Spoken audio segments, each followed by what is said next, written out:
میں تیرا فون کاٹ دوں گا، ختم بات۔ نبی کریم صلی اللہ علیہ وسلم نے ابو بکر سے کہا یا ابا بکر للشرک فیکم اخفی من دبیب النمل، اے ابو بکر شرک تجھ میں، آپ کہتے ہیں فیکم، آپ عربی بہت اچھی جانتے ہیں، آپ فیکم کا معنی تجھ میں کہہ رہے ہیں؟ یا ابو بکر، اے ابو بکر تجھ لوگوں میں اس میں ابو بکر شامل ہے نا۔ السلام علیکم ورحمۃ اللہ وبرکاتہ۔ بندہ ناچیز اہل سنت و جماعت کا خادم محمد عرفان چشتی رضوی عرض کر رہا ہوں۔ عزیزم ابو شجاع الحنفی صاحب، میں رات 9 بجے کے بعد حسن اللہ یاری اردو یوٹیوب چینل سن رہا تھا، وہاں آپ کی گفتگو چلی 12 بجے جا کر حسن اللہ یاری سے، کیونکہ اس گفتگو میں ایک پہلے کوئی صاحب تھے جنہوں نے 2 گھنٹے لیے، ان کی پوری بات حسن اللہ یاری نے سنی اور وہ پھر خاموش بیٹھ کر سمم بکمن عمیون کی طرح ساری باتیں اللہ یاری کی سنتے رہے، اور انہوں نے اللہ یاری صاحب کے مخالف کوئی بھی دلیل نہیں دی، بس ان کا کام وہاں آ کر سننا ہی تھا اور انہوں نے یہی کارنامہ سر انجام دیا۔ لیکن جب آپ کی گفتگو شروع ہوئی تو آپ کے سوالات کا جواب ہی نہیں دیا، ادھر ادھر کر کے ٹال دیا۔ اب میری گزارش یہ ہے، کیونکہ وہ بندہ جو اس کے خلاف دلیل دے اس کی بات بھی نہیں سنتا، فوراً فون کاٹ دیتا ہے، اور میں نے بھی یہی پایا رات والی گفتگو میں، جو ہی آپ نے انہی کی کتابوں سے اور اہل سنت و جماعت کی کتابوں سے دلائل دینا شروع کیے تو اس نے آپ کی بات بھی نہیں سنی اور فون کاٹ کر پھر اپنی وہی بات کرنا شروع کر دی۔ مجھے سمجھ لگ گئی تھی ان کا رنگ پیلا پڑ گیا تھا، ان کی شکل بدل گئی تھی، کیونکہ آپ کی باتیں اتنی ٹھوس اور مخالف تھیں اور اتنی پختہ تھیں کہ ان کا وہ پہلے جس طرح بول رہے تھے یا جس طرح ان کی شکل صورت لہجہ وہ بالکل بدل گیا۔ میں سمجھ گیا تھا اس وقت کہ اب حسن اللہ یاری صاحب جو ہے نا، ان کا ہاضمہ بہت خراب ہونے والا ہے، آپ کی باتیں ان کو ہضم نہیں ہونے والی۔ تو وہ کون سی باتیں تھیں جو آپ اس وقت کرنا چاہتے تھے کہ جن کا صرف ابتدائیہ سن کر حسن اللہ یاری صاحب کی طبیعت خراب ہو گئی، وہ پوری باتیں جو ہے نا آپ ہمیں مختصراً بیان فرما دیجیے۔ وعلیکم السلام ورحمۃ اللہ وبرکاتہ۔ گزشتہ چند دن قبل میرا بعض دوستوں کے کہنے کی وجہ سے ارادہ بنا کہ حسن اللہ یاری ساتھ کچھ علمی گفتگو کی جائے، تو میں نے پہلے اس کے فیس بک پیج کے اوپر میسج کیا، مجھے جواب تو موصول نہیں ہوا، لیکن جو دوست مجھے اس چیز پر ابھار رہے تھے انہوں نے مجھے ایک پرسنل نمبر ان کا سینڈ کر دیا، تو میں نے ان کے پرسنل نمبر کے اوپر ایک میسج کیا کہ میں آپ سے سنجیدہ بعض علمی موضوعات پر مکالمہ کرنا چاہتا ہوں، میرا تعلق اہل سنت جماعت سے ہے، اگر آن لائن آپ علمی نشست کے لیے چاہیں تو ہم مہذب انداز میں بعض امور پر دلچسپ گفتگو کر سکتے ہیں، اس امید سے کہ بعض باہم موجود غلط فہمیوں کا مثبت انداز میں ازالہ کیا جا سکے۔ اس کے بعد مجھے شاید 1 دن بعد مجھے ان کے وہ اسسٹنٹ تھا یا کوئی جعفر نامی شخص تھا امریکہ سے، اس نے مجھے کال کی اور اس نے کہا کہ ہفتہ کا دن وہ ہم نے مقرر کیا ہے، جو مخالفین اہل سنت ہیں ان کی کال سنتے ہیں کہ آپ کا جو ہے وہ پہلا نمبر رکھ دیا جائے گا۔ تو اب انہوں نے پہلے مجھے کہا کہ 9 بجے پاکستان میں جو رات کے 9 بجے ہیں تب آپ کی کال لے لی جائے گی، تو میں نے 9 بجے دیکھا کہ میں کال کروں گا، لیکن بجائے 9 بجے کے وہ تقریباً 12 بج کر کچھ منٹ پر کال لی گئی۔ میں سمجھتا ہوں کہ وعدہ خلافی کی گئی یا بد نظمی کا مظاہرہ کیا گیا، مجھے اس کا علم نہیں ہے، اور میں نے محض مختصر بات کرنے کے لیے اتنا انتظار نہیں کیا تھا، اس کے باوجود انہوں نے مجھے 4 گھنٹے تقریباً تاخیر کروائی۔ لائیو سیشن میں مجھے معلوم ہوا کہ حسن اللہ یاری وقت شاید ان لوگوں کو دینا چاہتا ہے کہ جو اس کی بات سننا چاہتے ہیں نقد نہ کریں، اور جو علم سے جن کا کوئی تعلق نہیں ہے، جو علم سے مس نہیں رکھتے، ان لوگوں کی باتیں اور ان کے سوالات بخوبی سنتا ہے، اور جو رٹی رٹائی چند اہل سنت کے خلاف باتیں ہیں دکھاتا ہے اور کچھ علمی روب پیدا کرنے کی کوشش کرتا ہے۔ اس نے لائیو سیشن میں ایک دعویٰ کیا، کس نے کہا کہ اہل سنت اور اہل تشیع ان دونوں کی کتابیں اس بات پر دلالت کرتی ہیں کہ قرآن محفوظ نہیں ہے، مکمل نہیں ہے، اور پھر اس نے آگے دعویٰ یہ بھی کیا کہ کسی صحابی کا یہ قول نہیں ہے، کسی صحابی نے یہ دعویٰ نہیں کیا کہ قرآن مکمل ہے۔ بات دکھاؤ، جب تم سب اجماع کرتے ہو کہ سب بخاری مسلم سب صحیح ہے، اس کے علاوہ اور بھی احادیث صحیح ہیں جو دوسری کتابوں میں موجود ہیں، ان کے اسانید پہ کوئی اشکال نہیں ہے، ٹھیک ہے نا، اور خود صحابہ نے کبھی ادعا نہیں کیا کہ قرآن کامل ہے، تو پھر دلیل مجھے دکھا دو، آپ مجھے دلیل دکھا دیں، پھر اگر میں تو میرا تو وعدہ ہے میں مان جاؤں گا، لیکن اگر میں نہیں مانا تو کم از کم لوگوں کو پتہ چل جائے گا نا کہ میرا موقف باطل ہے، غیر علمی ہے، غیر صحیح ہے۔ تو پہلا میں نے یہ اس کو کہا کہ تم نے یہ جو دعویٰ کیا ہے کہ کسی صحابی نے یہ دعویٰ نہیں کیا یا قول نہیں کیا کہ قرآن مکمل ہے، تو میں نے بخاری شریف اور مسند احمد بن حنبل کے حوالے سے محمد بن حنفیہ حضرت ابن عباس کا ایک قول اس کو سنایا، آپ وہ سن سکتے ہیں اس میں۔ قرآن پاک کی جہاں تک بات ہے تو آپ نے پچھلی گفتگو میں جو یہ بات کہی تھی کہ کسی صحابی سے یہ ثابت نہیں ہے کہ انہوں نے دعویٰ کیا ہو کہ قرآن جو ہے یہ مکمل ہے، تو میں چاہتا ہوں کہ میں کچھ روایات ایک دو آپ کے سامنے اگر پیش کر دوں تو کہ جس میں اگر میں محمد بن حنفیہ جو ہیں حضرت علی کے بیٹے جو ہیں ان کا قول جو بخاری شریف میں بھی ہے اور مسند احمد بن حنبل میں بھی اور حضرت ابن عباس سے بھی یہ روایت مروی ہے کہ انہوں نے فرمایا کہ ما ترک رسول اللہ صلی اللہ علیہ وسلم الا ما بین هذین اللوحین، تو یہ ما ترک آپ خود سمجھدار ہیں کہ رسول اللہ صلی اللہ علیہ وسلم نے اگر قرآن میں آپ کمی کا قول کریں گے تو یہ صحابی تو کم سے کم کہہ رہے ہیں کہ یہ جو ہازین لوحین جو ہے نا، یہ جو دو یعنی کہ ہیں ان میں جو ہے رسول اللہ صلی اللہ علیہ وسلم اس کے سوا کچھ نہیں چھوڑا، تو سوا چھوڑنے کا قول تو آپ کر رہے ہیں لیکن محمد بن حنفیہ نہیں کر رہے۔ یہ مسند احمد میں اگر کہیں گے میں رقم الحدیث بتا دیتا ہوں اور بخاری شریف میں یہ موجود ہے، تو یہ اور جناب مولا علی اور بھائی یہ دلیل لے کے آئے نا، کہتے ہیں دلیل لے کے آتے ہیں صحابی کا قول کہ قرآن میں نقصان نہیں ہے۔ دیکھیں نا آپ کی میں نے پوری بات سنی ہے، تھوڑا سا اگر سن لیں میں کچھ میں مولا علی کا فرمان جو موجود ہے جس میں انہوں نے قرآن پاک کے متعلق کلام کیا ہے اور بخاری شریف میں وہ موجود ہے کہ انہوں نے خطبہ دیا اور فرمایا ما عندنا کتاب نقرأ الا کتاب اللہ، تو اگر کتاب اللہ کے سوا کچھ ایسی چیزیں تھیں جو کتاب اللہ وہ جس کو سب کتاب اللہ سمجھ رہے اس کے سوا بھی ان کے پاس کچھ ہوتا تو وہ ضرور اس کو پیش کر دیتے، تو یہ تو اس بات کا جواب ہے کہ جو آپ کمی کا قول کر رہے ہیں یہ محمد بن حنفیہ عبداللہ بن عباس جو اہل بیت کے افراد ہیں اور حضرت علی خود یہ قول کر رہے ہیں۔ اچھی بات ہے، اب جواب سنو، اب جواب سنو، اس کا جواب سنو نا۔ آپ نے تفصیلی بات کی تھی تو میں چاہتا ہوں کہ لازمی میں جواب سنوں گا آپ کا۔ میں نے جو تفصیلی بات کی وہ صحیح بات کی ہے نا، وہ عقل کی بات کی ہے، آپ نے جو بات کی وہ بالکل سب کا وقت کا ضیاع کی بات کی ہے نا، وقت ضائع کرنے والی بات کی ہے نا۔ وہ آپ کہتے ہیں کہ آپ کے پاس ایسا دلیل ہے کہ صحابہ نے کہا ہے کہ قرآن میں سے کچھ گھٹا نہیں ہے، اس کے میں نے پیش کیا ہے، ہاں جو پیش کیا ہے نا کہ نبی کریم صلی اللہ علیہ وسلم نے کچھ نہیں چھوڑا سوائے قرآن کے،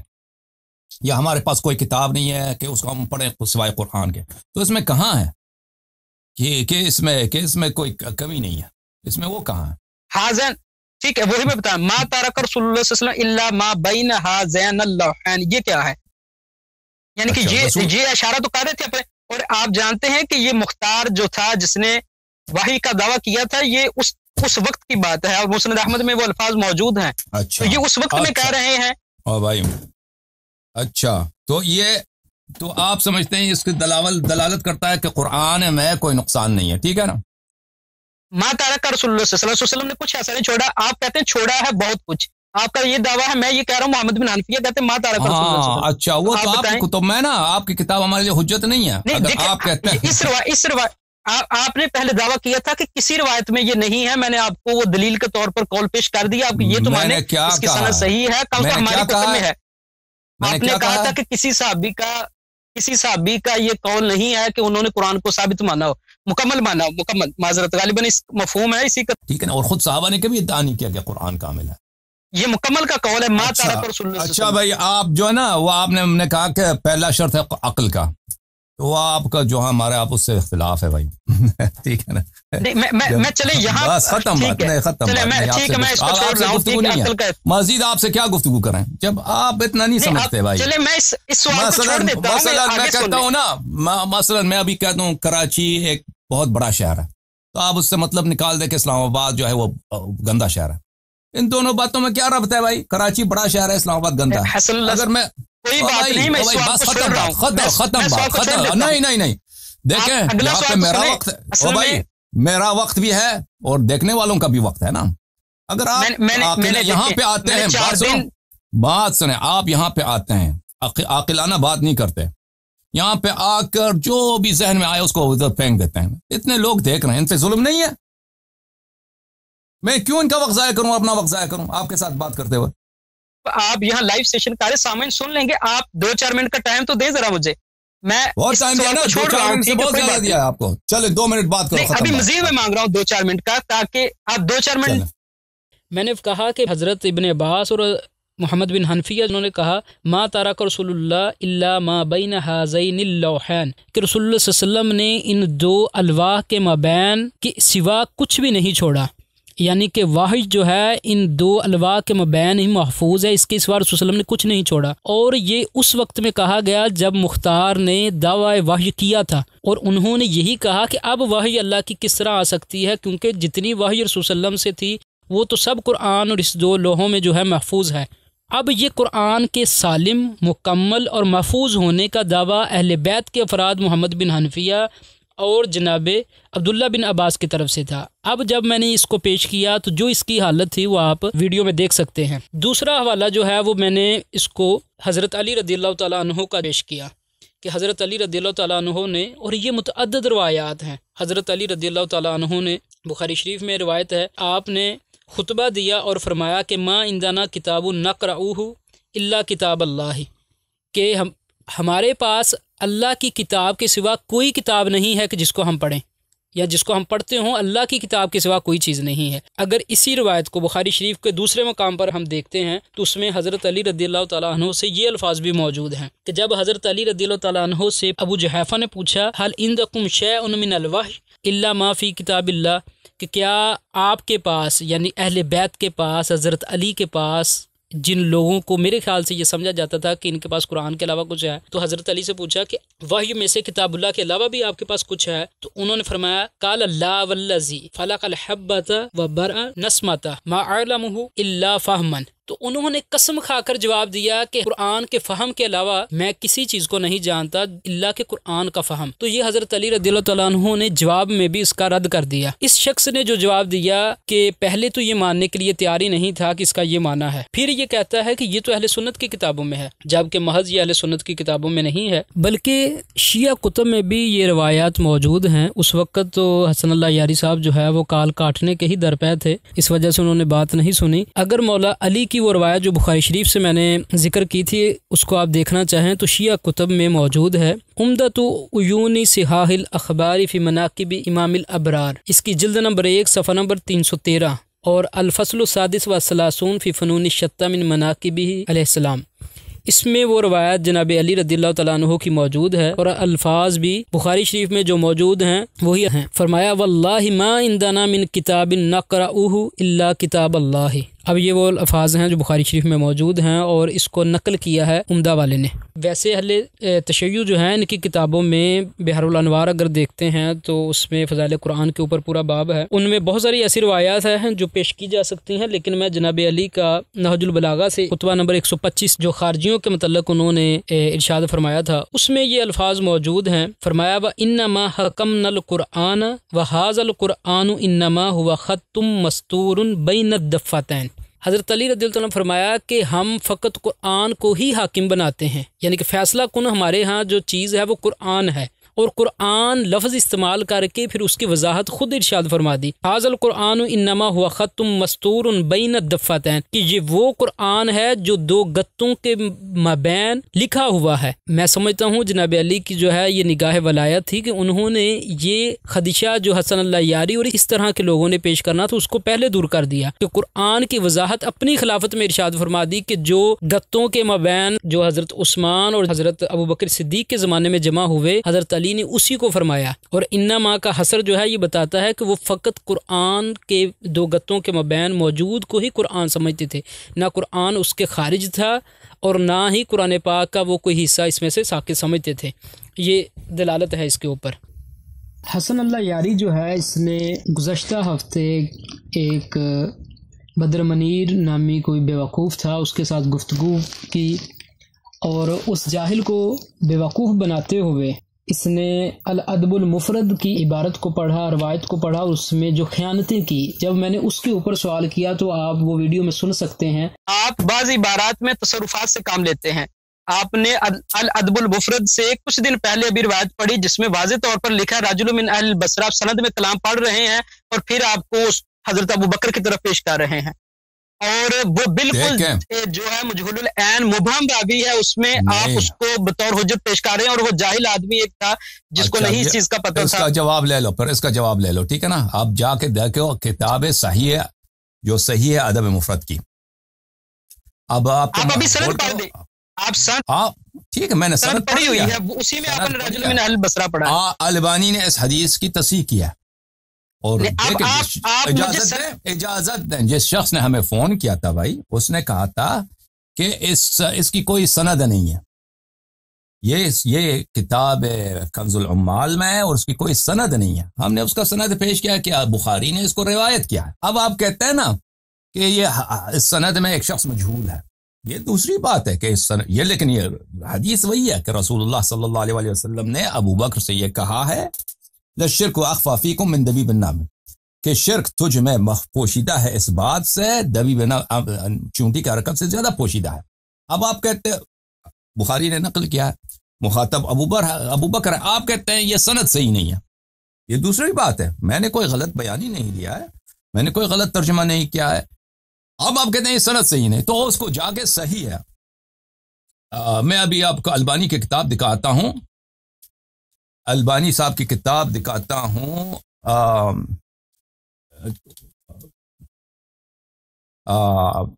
کیا ہے اس کا نام، صحیح ہے ادب مفرد، اس نے اس حدیث کی تصحیح کیا۔ جی بھائی آپ کی آواز، ایک منٹ میں کتاب دکھاؤں، ایک منٹ بھائی، ایک منٹ، ہاں دکھائیں کتاب دکھائیں آپ۔ ہاں دکھاتے ہیں، ایک منٹ، 267 صفحہ نمبر 267، کیونکہ میرے پاس یہ کتاب کاغذ پہ مطبوع نہیں ہے، اس کا نام آپ کو دکھاتا ہوں۔ یہ کتاب ہے عزیزو الادب المفرد، صحیح الادب المفرد، جو ہے اصل کتاب بخاری کی ہے، اور تصحیح کس کی ہے؟ محمد ناصر الدین الالبانی کی، بہت بڑا محقق ہے جماعت سلفیہ کا، ٹھیک ہے نا؟ یہ صفحہ نمبر 265، حدیث نمبر 716، انطلقت مع ابی بکر، ابو بکر کے ساتھ میں گیا، فلان فلان سند پڑھ دیں ذرا، سند پڑھ دیں، سند نہیں لایا نا، سند نہیں ذکر کیا، میں سند نہیں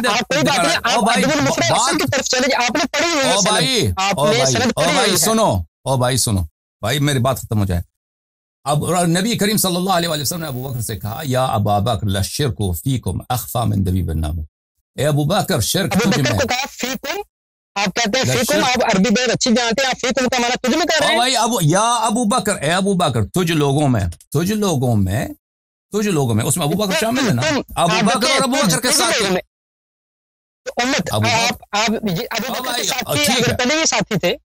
ساتھی نہیں تھے، حضرت علی امیر المومنین ابو بکر کے دشمن تھے۔ بات سنو نا، بات کرنے دو، اوکے بھائی صاحب، ایک دفعہ مزید کاٹو نا مجھے تو میں تیرا فون کاٹ دوں گا، ختم بات۔ تجھ میں اگر تمیز نہیں بات کرنے کی تو خدا حافظ، کسی اور سے بات کر لینا، ٹھیک ہے نا؟ اگر ایک دفعہ مزید کاٹا تو فون کاٹتے ہیں آپ، وہ حدیث پڑھنے دو۔ اے ابو بکر لشرک، بے شک شرک تجھ میں، تجھ لوگوں میں، تیرے خاندان میں، اخفی من دبیب النمل، چونٹی کی حرکت سے زیادہ پوشیدہ ہے۔ وہ البانی صاحب کیا کہتے ہیں؟ صحیح، حدیث صحیح ہے، حدیث صحیح ہے، جا کے البانی سے پوچھو کیوں حدیث صحیح ہے، اس نے تحقیق کیا نا، وہ کہتا ہے کہ حدیث صحیح۔ اب میری تحقیق کو نہیں مانتے، وہ البانی سے جا کے لڑو، ٹھیک ہے؟ اب آپ کا کوئی فرمائش ہے تو بولو، اس کے بعد آپ سے خدا حافظی ہے میرا۔ ٹھیک ہے، میں رکھتو فیکم کا معنی آپ نے جو کیا ہے، اگر وہ یہاں کر لیا جائے تو یہ ٹھیک ہو جائے گا۔ چلے میں اس کو چھوڑتا ہوں کہ اس نے جو اس کے ساتھ دھوکہ کیا وہ میرے ساتھ بھی کرنے کی کوشش کی۔ دو طرح کے دھوکے تھے، پہلا تو یہ کہ اس نے الادب المفرد امام بخاری کی کتاب کو سامنے رکھا اور سند کو پڑھا، تو سند میں اب پڑھتا ہے اخبارانی رجل من اہل البصرہ۔ اب یہ متن پڑھنے سے پہلے سند پڑھتا ہے اور پھر سند پڑھ کر آگے متن شروع کرتا ہے، تو جو سننے والا بے وقوف ہے اس کو یہ معلوم نہیں ہے کہ یہ سند میں ایک مجہول العین مبہم راوی ہے اور یہ روایت کے ذوف شدید کی طرف اشارہ ہے۔ اب وہ کہہ رہا ہے کہ میں اس سند پر تحقیق کر کے تم کو جواب دوں گا۔ یہ تو اس بدر منیر کی حماقت پر آپ حیران ہوں گے کہ اس نے کیا تحقیق کرنی ہے۔ اب اس نے ایک سند میں خیانت کی کہ اس کو معلوم ہے، پھر دوسرا اس نے خیانت کی ترجمہ میں، یہ فی کم کا ترجمہ کر رہا ہے ابو بکر تجھ میں، یعنی کہ یا ابا بکر